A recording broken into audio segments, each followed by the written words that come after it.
آیا کہ اوم بھی وہی ہے اللہ بھی وہی ہے, ملا کر کے اور ثابت کرو کہاں سے ہے. تو کہا ہندوؤں کی کتاب میں اوم کے جو معنی لکھے ہوئے ہیں اس سے ایسا لگتا ہے کہ اللہ کے بھی وہی معنی ہیں, اوم کے بھی وہی معنی ہیں. تم اپنی شریعت ان کی کتابوں سے ثابت کرو گے. اللہ اکبر. کون سا جملہ تمہارے کان میں آیا؟ زور سے. پیچھے والوں کے میں کیوں کہہ رہا ہوں آپ کو توجہ, میں اس طرح بلوانے کا عادی نہیں. آپ زندگی میں شروعات کر رہے ہیں جس جملے سے اللہ اکبر, جس کا مطلب کیا ہے؟ اللہ سب سے بڑا ہے. یہ سب سے پہلا جملہ میرے کان میں آیا, تمہارے کان میں آیا. اب پھر جب ہوش آیا تھا تو جس محلے سے گزرو مسجدوں کی آوازیں یہی پکارتی تھی اللہ سب سے بڑا ہے.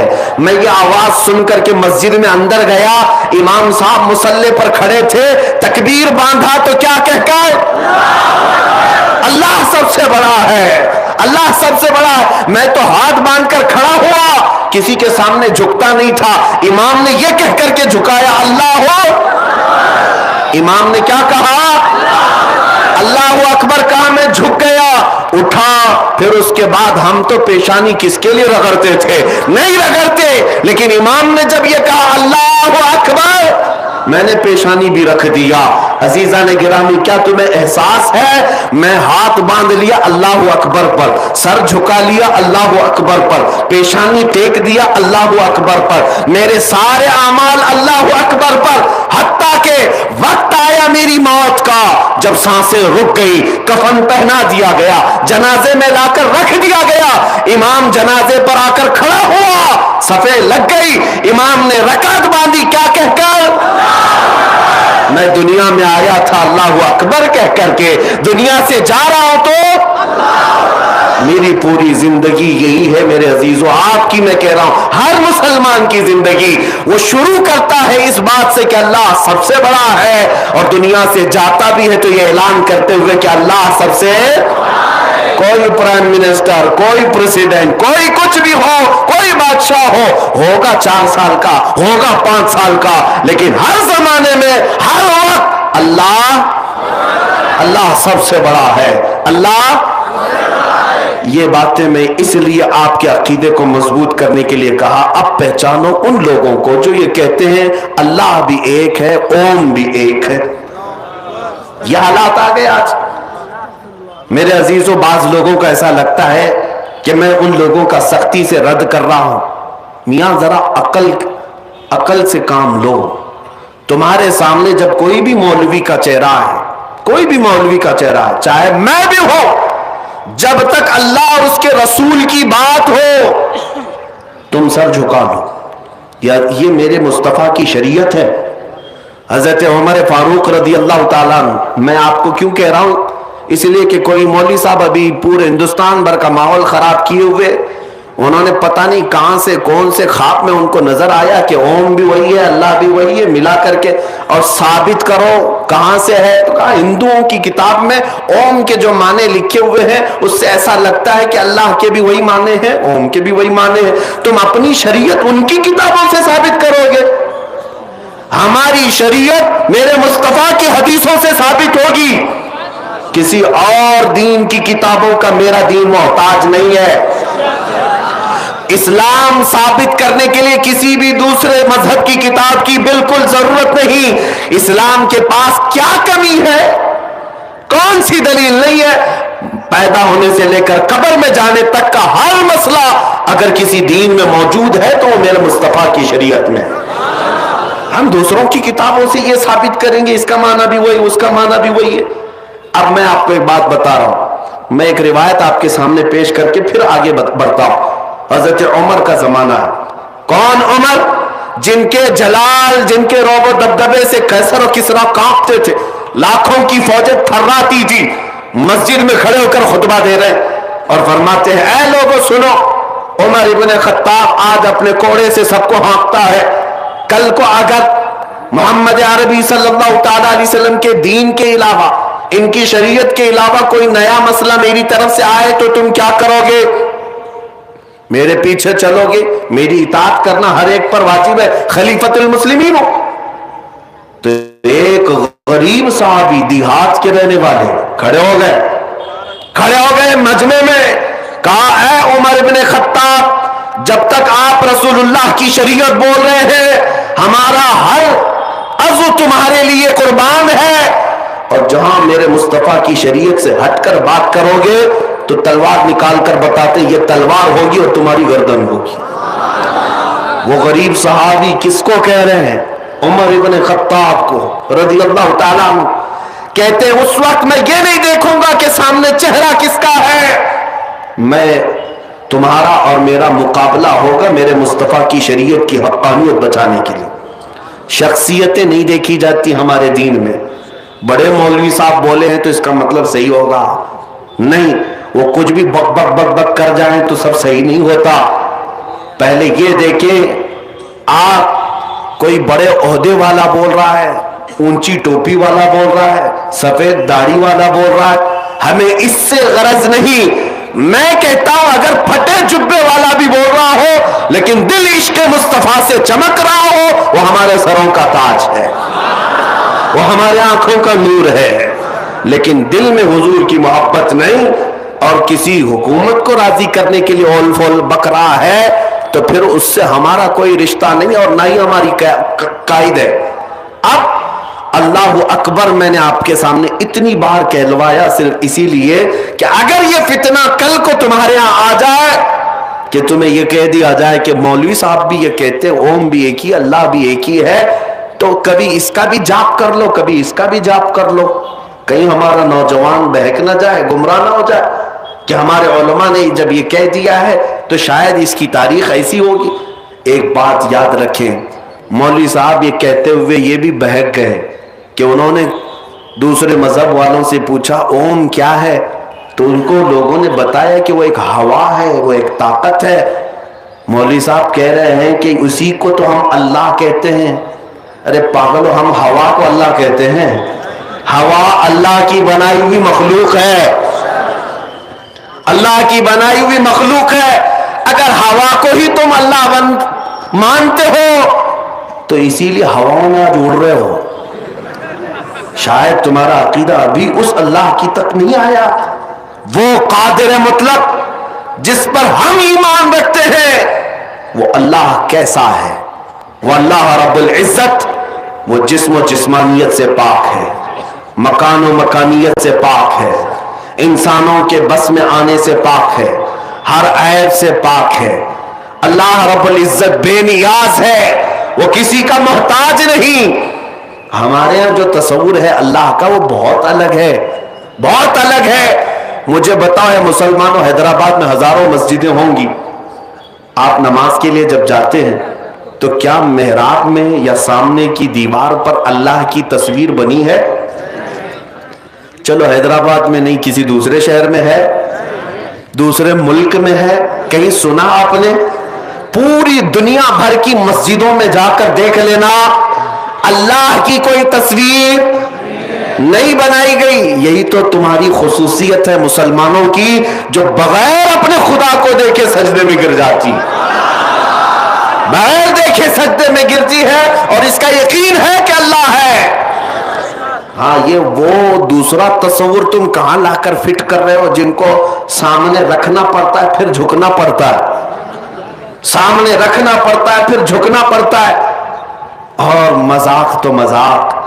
ایک صحابی ہیں, کہتے ہیں یا رسول اللہ صلی اللہ علیہ وسلم, زمانے جاہلیت کی اپنی بات بتا کر کہتے ہیں آقا میری زندگی کے اسلام لانے سے پہلے کے دو واقعات ایسے ہیں, ایک واقعے کو یاد کرتا ہوں تو ہنسی آتی ہے اور دوسرے واقعے کو یاد کرتا ہوں تو رونا آتا ہے. حضور نے پوچھا وہ کیا ہے؟ فرماتے رونا اس بات پر آتا ہے کہ ہم جہالت کے زمانے میں بیٹیاں پیدا ہوتی تو گردن مروڑ کر دفن کر دیتے تھے. کہتے میں نے خود بھی دفن کر دیا. آج جب یہ بات احساس ہوتی ہے, یاد آتی ہے اسلام میں آنے کے بعد, تو رونا آتا ہے کہ ہم نے کتنا ظلم کیا اپنی بچیوں پر. اسلام لانے کے بعد احساس ہوا. حضور نے پوچھا پھر ہنسی کس بات پہ آتی ہے؟ وہ کہتے ہیں یا رسول اللہ وہ زمانے جہالت میں جب ہم سفر پہ جاتے تھے تو آٹے کے خدا بنا لیتے تھے، آٹا گوندھ کر کے، کیونکہ سفر میں بھی ہم کو خدا چاہیے، کہیں جائیں گے ہوا کا الگ ہے، پانی کا الگ ہے، کھانے کا الگ ہے، سب الگ ہے، سب الگ الگ ہم بنا کر کے لے کے چلتے تھے، کیونکہ بڑے بڑے پتھر کو اٹھا کر لے جانا مشکل تھا۔ وہ صحابی کہتے ہیں کسی کو یہ نہ لگے میں 1400 سال پہلے کی بات بتا رہا ہوں، حضور صلی اللہ علیہ وسلم سے عرض کرتے ہیں کہ آقا ہم وہ آٹے کے بنا کر لے جاتے تھے۔ حضور نے پوچھا پھر کیا ہوا؟ کہا راستے میں چلتے تھے، پھر کبھی ایسا ہوتا غلہ اناج ہمارا ختم ہوتا تو کبھی اس کا ہاتھ توڑ کے کھاتے تھے، کبھی پیر توڑ کے کھاتے تھے، کبھی اس کی پورے سر کو ہی پکا کے کھا لیتے تھے۔ ان کو اسلام لانے کے بعد احساس ہوا، فرماتے ہیں کہ کس طرح کی جہالت میں تھا کہ میں خود ہاتھوں سے خدا کو بناتا اور خود ہی توڑتا بھی تھا، خود ہی کھاتا بھی تھا۔ عزیزان گرامی اوقات، خدا کا یہ تصور ہمارے ہاں نہیں ہے۔ اللہ کا جو تصور ہے وہ کیا ہے؟ ہمارے ہاں تصور یہ ہے کہ میں محتاج ہوں اور وہ بے نیاز ہے، میں بھوکا ہوتا ہوں کھلاتا وہ ہے، میں اس کو کھلاتا نہیں، میں اس کو اٹھا کے بٹھاتا نہیں، میں اس کو سلاتا نہیں، میں اس کو پینٹ کر کے اچھا کرتا نہیں، میں ہی اگر سب کر کے خدا کو بناؤں تو پھر خدا کی کیا اہمیت رہ گئی؟ اپنے ہاتھ سے جس کو میں بنایا پھر اس خدا کی کیا اہمیت رہ گئی؟ بلکہ ہمارا عقیدہ یہ ہے میرے بال نہیں تھے، بال بھی میرے مولا نے بنائے، میری آنکھ نہیں تھی، آنکھ بھی مولا نے دیا ہے، میرے ہاتھ نہیں تھے، ہاتھ بھی رب نے دیا ہے، میں تو نطفے کا ایک بوند تھا، میرے جسم میں ہڈیاں اس نے دی ہیں، گوشت اس نے دیے ہیں، چمڑیاں اس نے دی ہیں، اور زندگی گزارنے کا بھی ہمارا سلیقہ یہی ہے۔ ہم یہی عرض کرتے ہیں کہ ہم سوتے تو ہیں، اٹھاتا وہی ہے، ورنہ ہماری کسی کی طاقت نہیں۔ پانی پی تو لیتے ہیں، نکالنے کی طاقت ہمارے اندر نہیں جب تک مولا نہ چاہے۔ عزیزان گرامی وقار، اللہ رب العزت کے متعلق جو ہمارا تصور ہے وہ اس کو بے نیاز ماننا، اور قرآن کی آیت ہے قل هو اللہ احد اللہ الصمد، محبوب آپ فرماتے ہو اللہ ایک ہے، اللہ بے نیاز ہے، اللہ بے نیاز ہے۔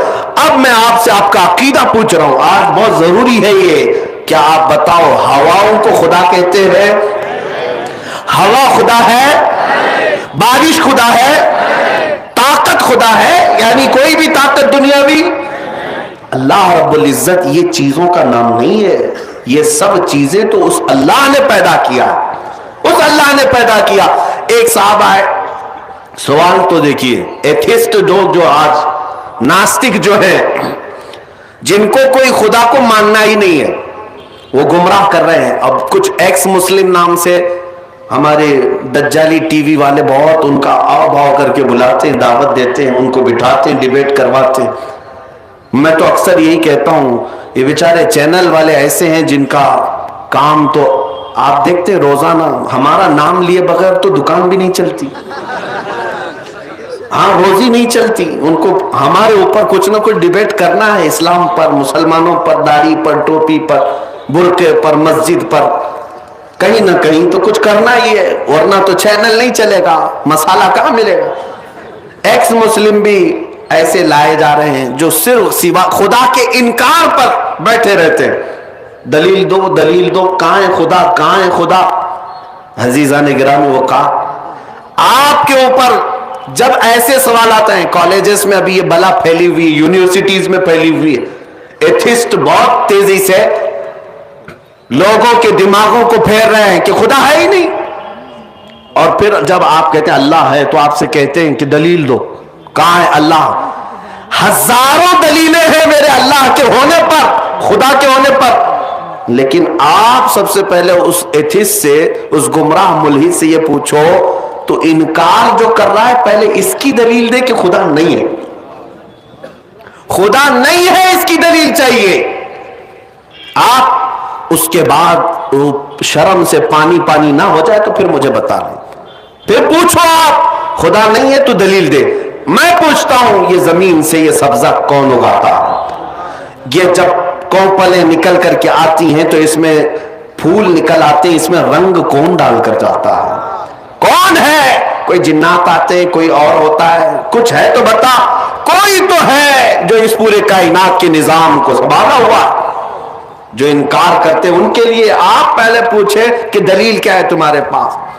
اور پھر آپ کو میں ایک بات بتاتا ہوں, پوری دنیا کے قوانین میں, فلسفی میں ایک چیز محال ہے, ناممکن ہے. کیا چیز؟ یعنی یعنی کوئی نان اینڈنگ چیز ایسی دنیا میں ہے ہی نہیں, ایسی ہے ہی نہیں. میں ہوں, میرے سے پہلے میرے باپ ہیں, میرے باپ سے پہلے میرے دادا ہیں, دادا سے پہلے پردادا ہے. آپ کوئی بھی چیز دنیا کی لے لیں, اس سے پہلے اس سے پہلے اس سے پہلے کچھ نہ کچھ ہے. لیکن کہیں تو جا کر آپ کو رکنا پڑے گا, اس سے پہلے کچھ نہیں تھا. جب تک یہ تمہارا تصور نہ آئے اس وقت تک سائنس بھی اس کو باطل کہتی ہے. کوئی ایک لاسٹ اینڈ والی چیز ہونا ہی چاہیے, ورنہ تو سوچ اتنی ہے کہ کہیں رکے گی ہی نہیں. اب جیسے وہ لوگ کہتے ہیں اللہ سے پہلے کیا تھا, ہم کہتے ہیں تم ہی بتاؤ کیا تھا, تم ہی بتاؤ. کہا دوسرا اللہ تھا. میں پوچھتا ہوں اس سے پہلے کون تھا؟ پھر تم تیسرا لاؤ گے, ہم کہتے ہیں اس سے پہلے کون تھا؟ پھر تم تو لاکھوں تو گنتے جاؤ, میں تو پوچھتا ہی رہوں گا اس سے پہلے کیا, اس سے پہلے کیا. تمہیں کہیں تو جا کر اینڈ کرنا ہوگا اور بولنا ہوگا اس سے پہلے کوئی نہیں تھا. یہ میں اپنے اسلامی بات ہی نہیں کہہ رہا ہوں, یہ پوری دنیا کا فلسفی قاعدہ یہی ہے, قانون یہی ہے. سائنس بھی اس چیز کو تسلیم کرتی ہے, کوئی ایک نقطہ ایسا ہو جس سے پہلے کوئی چیز نہیں. اور ہم کہتے ہیں جو ذات ایسی ہے جس سے پہلے کوئی نہیں, اسی کو ہم اللہ کہتے ہیں. ایک میں آپ کو مثال بتا دوں. ایک خلیفہ کے پاس سوال ہوا, اور کچھ مولانا لوگ تھے بیچارے, نئے طلبہ تھے, ان کے پاس ایک معتزلی آیا اور اس نے ان کو گمراہ کرنے کے لیے ایسی بات کیا. آپ بتاؤ, میں اب بھی آپ سے سوال کرتا ہوں, اللہ ہر شے پر قدرت رکھتا ہے یا نہیں؟ اللہ ہر چیز پر قادر ہے, ہر ممکن شے پر ہم کہتے ہیں. لیکن ابھی میں آپ سے سوال کر رہا ہوں, اس نے بھی یہی مولانا لوگوں سے سوال کیا, ہر چیز پر قدرت رکھتا ہے, تمہارا یقین ہے؟ سبوں نے کہا یقین ہے. اللہ قادر ہے. اس نے کہا تو پھر وہ اللہ اس پر بھی قادر ہوگا کہ اپنی طرح ایک دوسرا اللہ پیدا کرے؟ ظاہر سی بات ہے نہیں پیدا کر سکتا. اگر آپ کہو گے تو وہ کہیں گے کہ پھر تو تم قادر نہیں مانتے اللہ کو. اللہ قادر ہے تو گویا کہ دوسرا بھی پیدا کر سکتا ہے. پھنسا دیا. کچھ لوگ سوچنے لگے کہ کیا جواب دے. وہ آئے, اپنے وقت کے ایک صوفی درویش بزرگ تھے, ان کے پاس کہنے لگے, ایسے وہاں کے معتزلی گمراہ کہنے لگے کہ اللہ قادر ہے تو اپنی طرح ایک دوسرا بھی بنا سکتا ہے, دوسرا بھی بنا سکتا ہے. بہت اہم نقطہ میں آپ کے سامنے رکھ رہا ہوں, سنیے. تو انہوں نے کہا کہ یہ کون سا سوال ہے؟ کہا ہم اس کا جواب نہیں دے سکے. انہوں نے بہت ڈانٹا اور کہا اس کا جواب میرے گھر میں کام کرنے والے لوگ دے دیں گے. کہا کہ اتنا علم رکھتے؟ کہا ہاں. ایک کام کرنے والے کو انہوں نے بھیجا خلیفہ کے پاس, بلاؤ اس کو جو سوال کیا ہے, معتزلی گمراہ ملحد. اس نے کہا کہ اللہ قادر ہے تو اپنی طرح ایک دوسرا بھی پیدا کر سکتا ہے, دوسری طرح پیدا کر سکتا ہے, قادر ہے. تو اس غریب مزدور نے جو کام کرنے والا تھا اس نے پوچھا کہ ہاں اللہ قادر ہے, اور اگر وہ دوسرا پیدا کر دیا اپنی طرح, توجہ, اللہ خالق ہے, اللہ خالق ہے. دوسرا جس کو پیدا کرے گا وہ مخلوق ہو جائے گا. وہ کیا ہوگا؟ وہ کیا ہوگا؟ جس کو پیدا کیا گیا ہے. اب مجھے بتاؤ وہ برابر کیسے ہو سکے گا؟ مخلوق ہونا ایک ایسا عیب ہے جو خالق میں آ ہی نہیں سکتا. اسی لیے ہمارا عقیدہ ہے لم یلد, نہ وہ کسی سے پیدا ہوا ہے نہ اس سے کوئی. بات سمجھ کر کے چلے. اللہ کو اگر تم یہ کہتے ہو وہ قادر ہے دوسرا اپنی طرح بنا سکتا ہے, چلو بنا لیا, تو جس کو بنایا وہ کیا ہے؟ وہ خالق کیسے ہو سکتا؟ وہ تو مخلوق ہے نا, اس کو تو خود اللہ نے بنایا. تو وہ کیسے خالق ہوگا؟ نہیں ہو سکتا. مخلوق ہونا ایک عیب ہے خالق کے لیے، وہ پیدا کسی سے نہیں ہو سکتا. اسی لیے تمہیں ماننا پڑے گا میرا مولا وہ ہے جو بے نیاز ہے، نہ وہ کسی سے پیدا ہوا نہ اس سے کوئی پیدا ہوا. یہ عقیدے ضروری تھے، اس لیے میں آپ کو عرض کیا. اس لیے کہ ہمارا نوجوان آج ڈیبیٹ کے چکر میں ٹی وی دیکھ دیکھ کر کے کچھ لوگوں کو پڑھ کر کے گمراہ ہو جاتا ہے. بعضوں نے مجھ سے کہا تھا کہ مولانا کا اگر رد بھی آپ کو کرنا تھا تو دلیلوں سے کرنا چاہیے تھا. اکثر میرا حال یہ ہے کہ جب اللہ اس کے رسول کے خلاف بات سنتا ہوں تو جذبات میں بے قابو ہو جاتا ہوں، اور یہ ایمانی غیرت کا تقاضا ہے. ہم اپنی ماں کے خلاف سننا نہیں پسند کرتے تو رحمان کے خلاف کیسے پسند کریں گے جو 70 ماؤں سے زیادہ ہم سے پیار کرتا ہے. ہم اس رسول سے جتنی محبت کرتے ہیں اپنے ماں باپ سے بھی نہیں کرتے، اس لیے کہ ہم اپنی جانوں سے زیادہ مدینے والے سے محبت کرتے ہیں. اسی لیے اللہ اس کے رسول کے خلاف جب کوئی بات آتی ہے ہم بے قابو ہو جاتے ہیں. میں نے کہا سخت جملے میں مانتا ہوں، میں نے پاکھنڈی بھی کہا، دلال بھی کہا، منافق بھی کہا، لیکن کس کو کہا؟ اس کو کہا جو نبی پاک صلی اللہ علیہ وسلم کی عزت کو نہیں سمجھ سکا یا اللہ رب العزت کی شان کو نہیں سمجھ سکا. پھر اگر کوئی مجھ سے کہتا ہے آپ نے یہ سخت جملے کہہ دیے، پاکھنڈی کہہ دیا، منافق کہہ دیا، دلال کہہ دیا، اللہ کی شان کو تو نہیں دیکھتا، ارے نادان میں نے تو کم کہا، خنزیر نہیں کہا. اس لیے کہ رب ذوالجلال کی شان کو اگر نہیں سمجھ سکا تو پھر کون سے اعزاز سے ہم بات کریں. بہرحال اس مسئلے کو آپ سمجھو.